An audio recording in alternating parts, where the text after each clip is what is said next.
by in plain bite. 12 U.S. fast food restaurants you must avoid, and 4 that are family safe. I'm gonna be doing my reaction and watch. See what they're talking about. Let's go.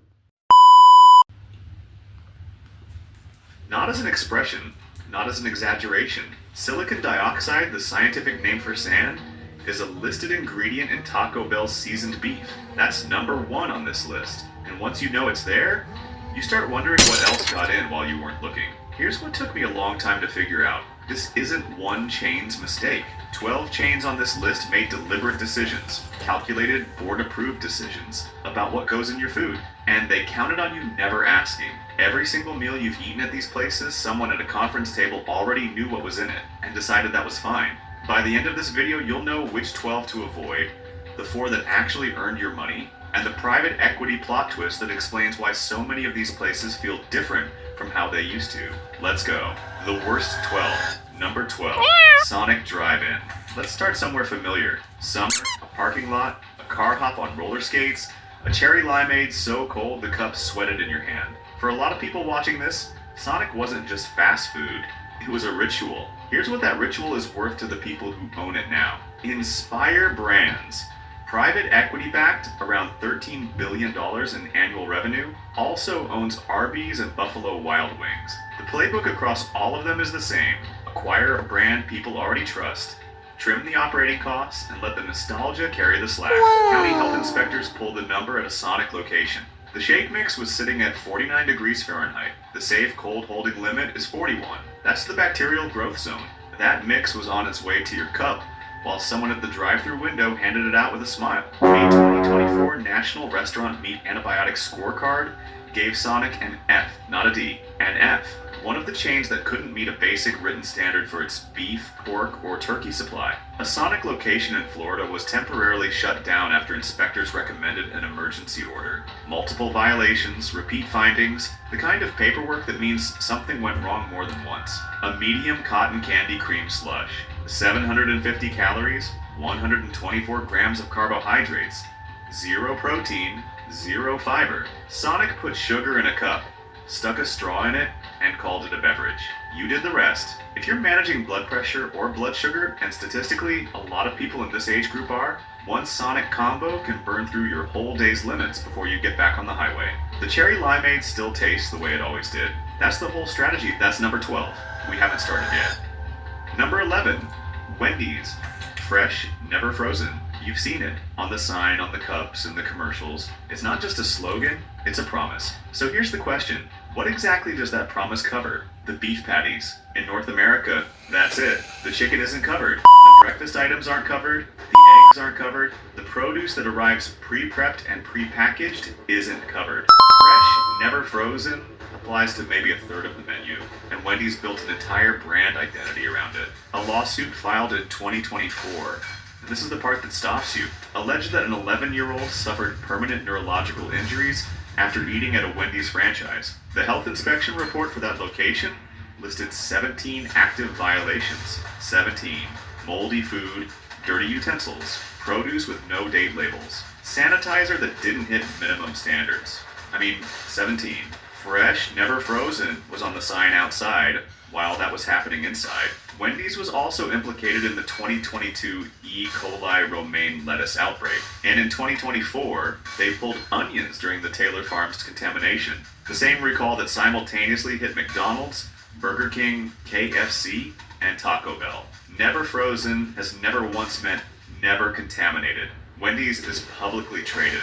Activist investors push periodically for stronger financial returns. When shareholders want more, the answer is rarely spend more on franchise oversight. Older adults choosing Wendy's because it feels cleaner than McDonald's are trusting the slogan that was never a health guarantee. Backed by franchise oversight that a 17 violation inspection says is not being enforced. Fresh, never frozen? What a thing to put on a sign. Number 10, Burger King. Picture a factory floor, a long conveyor belt, beef patties moving through a processing line, not over a flame, but through a system that applies artificial smoke flavor and presses grill marks in. The grill marks are real. The flame that supposedly made them, that's the commercial. 75 people, 13 states. An E. coli outbreak in 2024 traced back to Taylor Farms yellow onions. The same onions going onto Burger King's burgers. Burger King pulled onions from menus nationally. Not because their kitchen caught the problem first, because their supply chain was the same contaminated one as everyone else's. Burger King is owned by Restaurant Brands International. $8.4 billion in revenue in 2024. They returned $1 billion of that to shareholders the same year. $1 billion. And here's what that bought their beef supply. A failing grade on every national antibiotic scorecard that tracks this. Every single one. Cool. South Florida. August 2025. A Burger King gets shut down. Cold foods at unsafe temperatures. Evidence of rodents in the building. Atlanta. Inspection score of 68. Missing food safety manager certification.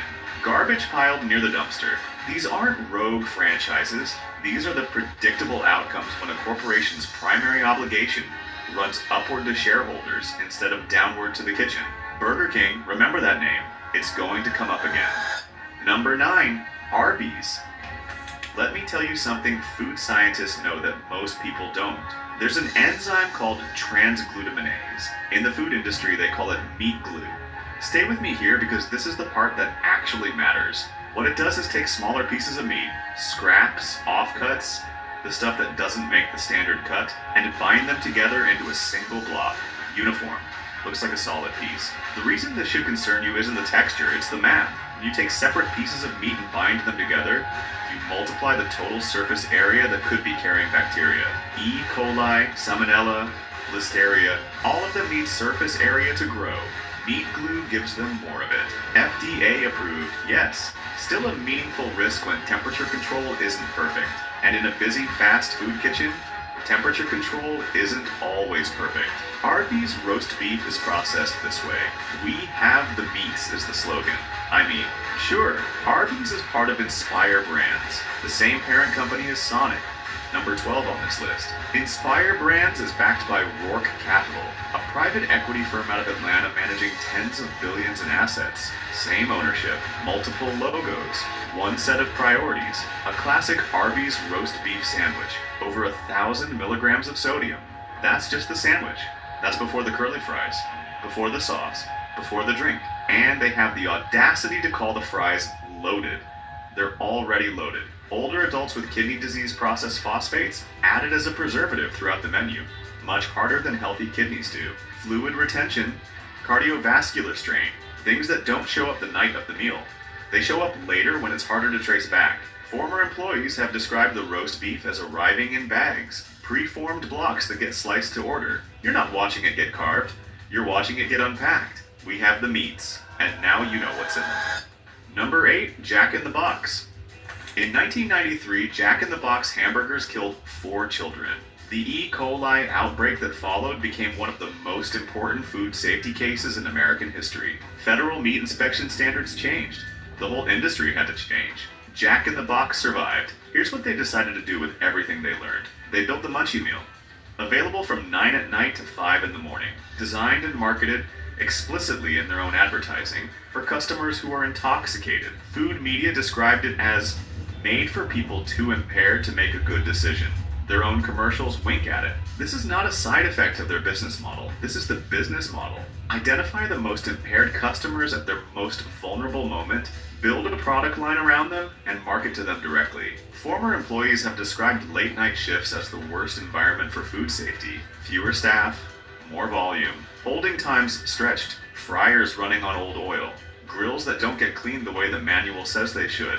That is the kitchen that the Munchie Meal customer walks into at 2 in the morning. In Las Vegas, inspectors found raw sewage backing up into a Jack in the Box kitchen and restrooms. Sewage on the floor. Emergency shutdown ordered. This wasn't 1993, this was recent.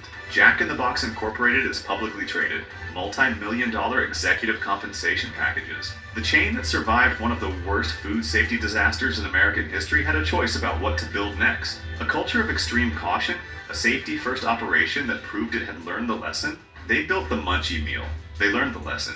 They just learned the wrong one. If you've made it this far, you already know this channel isn't about telling you what to eat. It's about telling you what they hoped you'd never find out. Subscribe, hit the bell, because we do this every week and the list doesn't get shorter.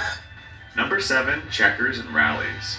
Here's something most people don't know about Checkers and Rally's. They're the same chain. Two names, one company, divided roughly by geography. The Southeast calls it Checkers. The rest of the country calls it Rally's. The food is identical. So are the health inspection records. And those records are worth talking about. So, what did health inspectors find inside Checkers and Rally's locations across multiple states? Rodent droppings near the fry stations, roach activity in food storage areas, and here's the part that gets me, repeat violations. Same locations, already warned. Inspectors came back, same problems, because the economics didn't change. Checkers and Rally's is backed by Oak Hill Capital Partners, a private equity firm. The same playbook you've seen on this list. Acquire the brand, maximize locations, minimize operating costs. The gap between what franchisees are expected to spend on maintenance and what it actually costs to keep a kitchen clean. That gap is where the problems live. The food that comes out of those kitchens is built around the cheapest available ingredients. Heavily processed burgers and aggressively seasoned fries with no meaningful antibiotic or sourcing commitments on record. A combo meal here can carry close to 2,000 milligrams of sodium. The recommended daily limit is 2,300. You basically use the day before you walk out the door. For immunocompromised older adults, a kitchen with documented rodent activity isn't a calculated risk. It's a direct threat. Full stop. Private equity bought this chain, stripped the margins, and handed you the result. Rodent-adjacent fries in a drive-thru window. The branding outlasted the standards. Number 6, Popeyes. Name a fast food chicken chain that feels more authentically Southern than Popeyes. I'll wait. The red beans, the biscuits, the spice that tastes like someone's grandmother invented it in a real kitchen somewhere in Louisiana. It's a brand built entirely on the feeling of origin, belonging to a place, a culture, a tradition. Now let me tell you who actually owns it. Restaurant Brands International. The same corporation that owns Burger King, number 10 on this list. RBI is headquartered in Toronto. They are a publicly traded company that returned $1 billion to shareholders in 2024, while growing Popeyes' system-wide sales by over 40% year over year. The Louisiana Kitchen is a logo. The corporation behind it answers to the Toronto Stock Exchange. A Popeyes location in Memphis was cited for multiple critical violations, including improper hot holding temperatures and evidence of pest activity. After a previous inspection had already flagged the same location, the inspector came back. The problems were still there. That is not a staffing issue, that is a management culture. The chicken. Popeyes has been one of the slowest major chains to clean up its antibiotic use. The chicken arrives pre-battered, frozen. And here's what's doing the flavor work: MSG and sodium phosphates. Flavor enhancers layered into the breading, specifically to compensate for what industrial chicken lacks on its own. That spice you love? Some of it is chemistry. And look, Louisiana branding is doing a lot of lifting here. A lot. The supply chain behind it looks exactly like every other industrial chicken operation on this list. The spice is real. What the spice is covering, that's the question. Former employees have described kitchens pushed well past their limits, especially during the chicken sandwich era when Popeyes went viral and volume spiked through locations that were never built to handle it. Holding times pushed, oil changes skipped, chicken sitting longer than it should because there weren't enough hands to move it faster. A 3-piece tender meal here carries close to 1,400 milligrams of sodium. That's nearly a full day's recommended limit. In one box, the Louisiana branding tastes like somewhere real. The supply chain tells a different story. Drop the chain you're never going back to in the comments. I'll read every single one. Connect the dots. Let's pause for a second, because there's a number in this list that I want you to sit with. Burger King, Popeyes, both owned by Restaurant Brands International. Sonic, Arby's, both owned by Inspire Brands, backed by Rourke Capital. And coming up, KFC and Taco Bell, both owned by Yum Brands. That's 6 chains on this list. 6 out of 12. Controlled by 3 corporations whose primary obligation, by law, by charter, by the terms of their shareholder agreements, is to deliver financial returns. Not to make good food, not to keep your kitchen clean, to grow the number. Every time you choose between these drive-thrus, you're not choosing between competitors. You're choosing between subsidiaries of the same investment philosophy. Different logos, different mascots, one calculation. The next chain on this list is owned by someone you know very well. Someone who built his reputation on being different from all of that. He isn't. Number 5, Dairy Queen. You remember the flip, the Blizzard held upside down over the counter. Proof that it was thick enough to stay in the cup. It was a little ritual, a moment of theater that made you feel like you were getting something real. Here's what Warren Buffett's company puts in it. Dairy Queen is owned by Berkshire Hathaway. Yes, that Warren Buffett, the most recognizable honest businessman brand in American culture for the last 50 years. His company owns Dairy Queen, and Dairy Queen's soft serve does not meet the federal minimum standard to be called ice cream. It's legally classified as a frozen dairy dessert, which means less real milk fat, more industrial stabilizers, cellulose gum derived from wood pulp, mono and diglycerides, and artificial vanilla standing in for the real thing. That's not a treat. That's a chemistry project that learned to smile. The Blizzard machine is one of the most consistently flagged pieces of equipment in fast food health inspections. Improper cleaning, bacterial buildup risk in the exact product you hand to your grandchildren. Health departments across the country have cited DQ locations for this specific issue repeatedly. The large peanut butter cookie dough Blizzard runs over 1,000 calories and carries more sugar than most people's doctors would recommend for an entire day, in one cup, flipped upside down and handed to you with a smile. The 50 to 70 demographic grew up trusting Warren Buffett the way they trusted a few other institutions that have since let them down. His name is on this chain. His standards are in this product. Not great, Warren. Number 4, KFC. Colonel Sanders was obsessive about his chicken. Pressure cooked. Specific timing. 11 herbs and spices he mixed himself and guarded like a state secret. He spent years perfecting it before he sold it, and when he finally did sell, when KFC went corporate, he reportedly called the gravy wallpaper paste and said he'd been had. That was 1964. Things have gotten worse since. KFC is owned by Yum Brands, same corporation that owns Taco Bell, number 1 on this list. Sit with that for a second. We'll come back to it. KFC suppliers have been caught in documented international scandals using expired meat, most extensively in China, where footage surfaced of product past its labeled date being reprocessed and sent back into the supply chain. KFC issued statements. The supply chain didn't fundamentally change. KFC chicken ranks among the worst in the industry for something called advanced glycation end products, compounds that form when protein and fat react under high heat. A 2023 laboratory analysis put KFC near the top of that list. These aren't additives. They're what happens when industrial chicken fries in oil that's been running too long at too high a temperature. They accelerate aging, they drive chronic inflammation, they increase the risk of diabetes and cardiovascular disease, and they're invisible on the menu board. You ready for this? Worker accounts describe managers directing staff to cook chicken, past labeled expiration dates when inventory runs low, reusing frying oil past safe cycles, stretching holding times under pressure. The Colonel spent years obsessing over the precise moment chicken should come out of the fryer. He had opinions about oil temperature. He had opinions about timing. He had opinions about the biscuit. Yum Brands obsesses over its margin. Those are not the same obsession. Older adults with high blood pressure, heart failure, or kidney disease, a significant portion of people in this age group can blow past safe daily sodium with a single KFC combo meal. That's not a warning in small print on the box. That's arithmetic. One corporation, KFC and Taco Bell. We'll finish that sentence in a few minutes. Number 3, Subway. You picked Subway because it was the healthy choice.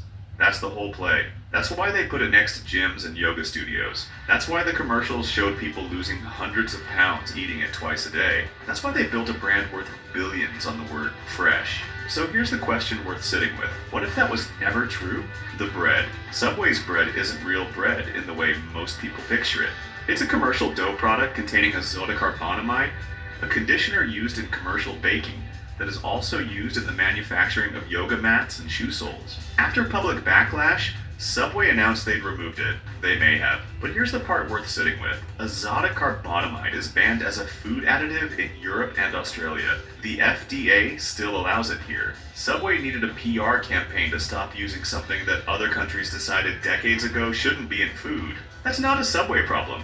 That's a regulator problem. And the regulator didn't move. The public embarrassment did. The tuna. Here's the tuna situation. Lab tests found no amplifiable tuna DNA in Subway's tuna samples. The New York Times paid for that testing. A lawsuit followed, alleging the product contained chicken, pork, and cattle DNA. The case was eventually dismissed. The question of whether Subway's tuna contains tuna was never definitively answered in a courtroom. That is not exoneration.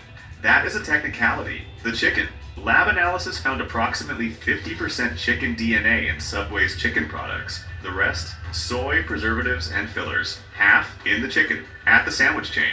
In 2023, Rourke Capital acquired Subway, the same Rourke that owns Inspire Brands, Arby's, Sonic. The healthy option chain now belongs to the same private equity portfolio as the Meat Glue chain and the Sugar Bomb Slush chain. Rourke Capital doesn't buy brands because they love sandwiches. They buy brands because they see margin. Subway's processed cold cuts, the deli meat that's been the backbone of the healthy image for decades, are classified by the World Health Organization as a Group 1 carcinogens when consumed regularly. Group 1, that's the same category as tobacco and asbestos. Not might be linked to, not associated with in some studies. Cause of cancer, their words. Tell me in the comments, did you actually believe the healthy image? Because the people who built that image were counting on you to. The healthiest looking chain on this list had the most to hide. Number 2, McDonald's. Here's how ammonium hydroxide beef treatment works. You take lower grade beef scraps, trimmings, the parts that don't make the cut for standard ground beef. You treat them with ammonia gas to kill the bacteria that accumulates in that kind of material. Then you incorporate that into the ground beef blend, ammonia gas. To clean the scraps they were going to put in the burger, that was the process. Not a contamination event, not an accident. Tuesday, the result is technically safe, technically USDA approved, and made in a way that McDonald's quietly phased out when it became public. Not because it became illegal, but because once people knew they didn't want to eat it. That's the standard they were working to. 75 people got sick across 13 states from a single 2024 E. coli outbreak, linked to Quarter Pounders. The source, slivered onions from Taylor Farms. The same supplier simultaneously sending product to Burger King, Taco Bell, and KFC. McDonald's pulled onions from menus nationally. At their scale, a contaminated supplier isn't a localized problem. It's a potential mass event before anyone's phones start ringing. The fries have 19 ingredients. The shakes have more than 50. The nuggets contain dimethylpolysoloxane, an anti-foaming agent also used in silly putty. That's not an exaggeration. That's the ingredient list. Pick any one of those and read it out loud to someone who grew up thinking McDonald's was a simple hamburger place. Watch their face. Here's the thing about McDonald's that the ingredient list doesn't capture. Scale. They serve billions of customers. Billions. So every systemic failure doesn't stay local. It scales. A contaminated supplier at McDonald's isn't a localized problem. A franchisee cutting corners to hit the margin? That's not one location. A problem at McDonald's isn't a restaurant problem. It's an infrastructure problem. And I want you to sit with that word, infrastructure, because that's exactly what they built. And here's the line that took me a long time to figure out how to say. McDonald's isn't making you sick in a single visit. It's a slow process. Chronic disease is expensive to treat. Cardiovascular disease, type 2 diabetes, hypertension. The pharmaceutical industry makes more money treating those conditions than preventing them. You don't get sick from a Quarter Pounder. You get sick from 10 years of Quarter Pounders. And the companies profiting from what that does to your body are not the ones handing you the bag. And McDonald's customer base skews older, which means the people most at risk from E. coli are exactly the people most likely to be eating there. Everything on this list contributed to what you're about to hear. Number 1 didn't get here by accident. Number 1, Taco Bell. Silicon dioxide. That's the scientific name for sand. It is a listed ingredient in Taco Bell's seasoned beef. Not a trace contaminant, not an accident, a listed ingredient in the beef. Here's what else is in there. Taco Bell's seasoned beef is approximately 88% beef. The remaining 12% includes oats, maltodextrin, modified cornstarch, soy lecithin, and yes, silicon dioxide. A lawsuit was filed claiming the meat content was too low to legally be called beef under USDA definitions. Taco Bell fought it publicly, called the claims false, won the dismissal. They also quietly reformulated the recipe shortly after. You don't reformulate a recipe you're proud of. The cheese sauce. Water is the first ingredient. Vegetable oil is the second. Modified starch is the third. Cheddar cheese is fourth. By weight. In a product that Taco Bell sells as a cheese sauce, multiple locations closed in 2023 following norovirus outbreaks, traced directly to employee hygiene failures. Not a contaminated supplier, not a processing plant 1,000 miles away. The food handling inside the restaurants, the people making the food. Now let's close the loop on Yum Brands. KFC and Taco Bell, two of the worst chains on this 12-chain list. Same parent corporation, same sourcing philosophy, same labor philosophy, same quality philosophy. One company extracting billions in profit from both ends of the same bad deal you've been offered at two different drive-thrus. The audience already has a name for this place. They've been calling it Toxic Hell for years. Turns out they were doing investigative journalism without the press credentials. Every chain on this list made a decision. They had the information, they had the resources, they chose the margin over the meal, and they counted on you to keep showing up anyway. You just proved them wrong. I want to know which one surprised you most. Drop it in the comments. I'll be in there. You just sat through 12 chains, that's a lot. And I want to acknowledge something before we move forward. The point was never to leave you scared and helpless. The point was to give you the information they didn't want you to have. So here's the other half of the deal. 4 chains. That's all we found that genuinely earned a spot. Not because the bar is impossibly high, but because real quality at fast food scale is actually that rare. These are the places that prove it doesn't have to be this way. The safe 4. Number 4, Sweetgreen. The ingredient list at Sweetgreen reads like a recipe, not a chemistry test, not a regulatory filing. A recipe, the kind where you recognize every word and could theoretically make it yourself at home. That's rarer than it sounds. Sweetgreen sources seasonal ingredients, lists their suppliers in store, and runs a menu that changes based on what's actually growing locally. No artificial colors, no artificial flavors, no preservatives. And in January 2025, they did something no other major chain has actually done. They removed seed oils entirely from their menu and switched to extra virgin olive oil and avocado oil. Not announced it as a future goal, did it. They're the only chain at this scale that can say that. The rest of the industry was still exploring the question, while Sweetgreen just answered it. Here's the honest part. It's not cheap. It's not in every city. And if you load it with the wrong dressing, the calorie count can genuinely surprise you. Say that out loud in the comments and watch half the people who already love Sweetgreen nod. But here's the thing worth taking from this place, even if you never visit one. The Sweetgreen bowl is a template. Greens, whole grain, simple protein, olive oil, acid. That structure is what a meal that actually fuels you looks like. You can build that at home for a fraction of the price. Their best product isn't on the menu, it's the idea. Up next, a chain that made every mistake in the book and then actually fixed it. Number 3, Chipotle. In 2015, Chipotle caused one of the most public food safety disasters in fast casual history. E. coli in multiple states, norovirus outbreaks, salmonella. They didn't manage it quietly. They couldn't. It was everywhere. They closed hundreds of locations, appeared before Congress, watched their stock crater, and spent months being the cautionary tale every food safety instructor was using in their slides. And then they did something almost no chain on the worst list has ever done.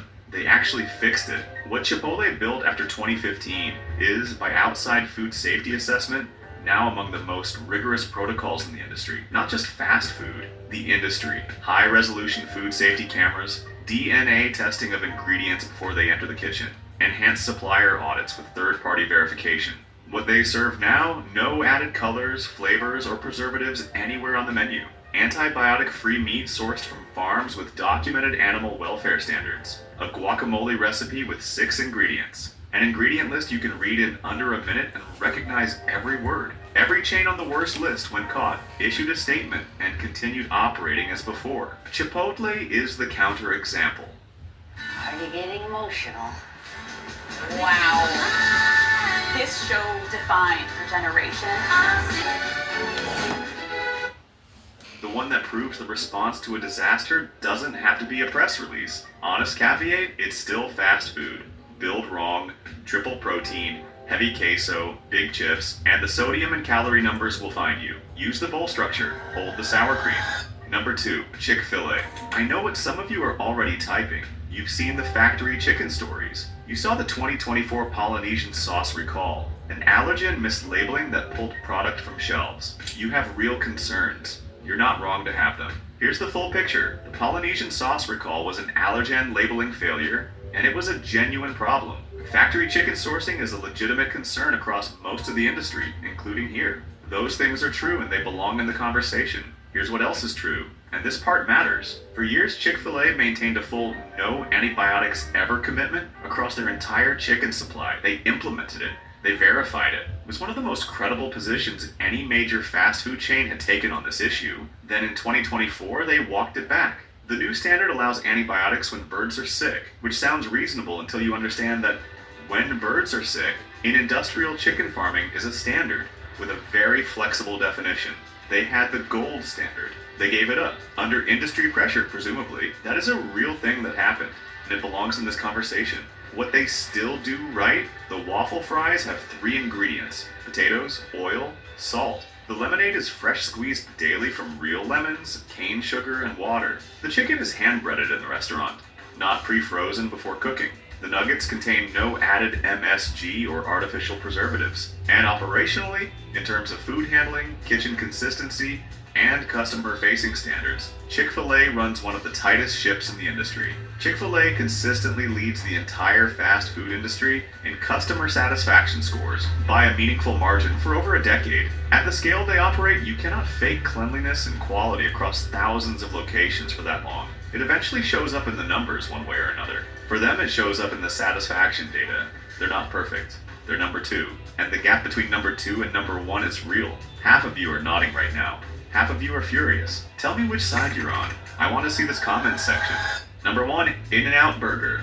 Think back to what fast food felt like before it became industrial. Before the private equity acquisitions and the shareholder returns and the sourcing philosophy meetings. When the ingredients were simple because that's what food was made of. When fresh meant fresh and not fresh. In the legal sense, we're choosing to define it. In-N-Out never left that moment. No freezers, no microwaves, no heat lamps. The beef is 100% USDA ground chuck, delivered fresh daily from their own facilities, 0 additives, 0 fillers, 0 preservatives. The buns are baked without preservatives. The fries are hand cut from whole potatoes on site and cooked in pure sunflower oil. The milkshakes contain real ice cream.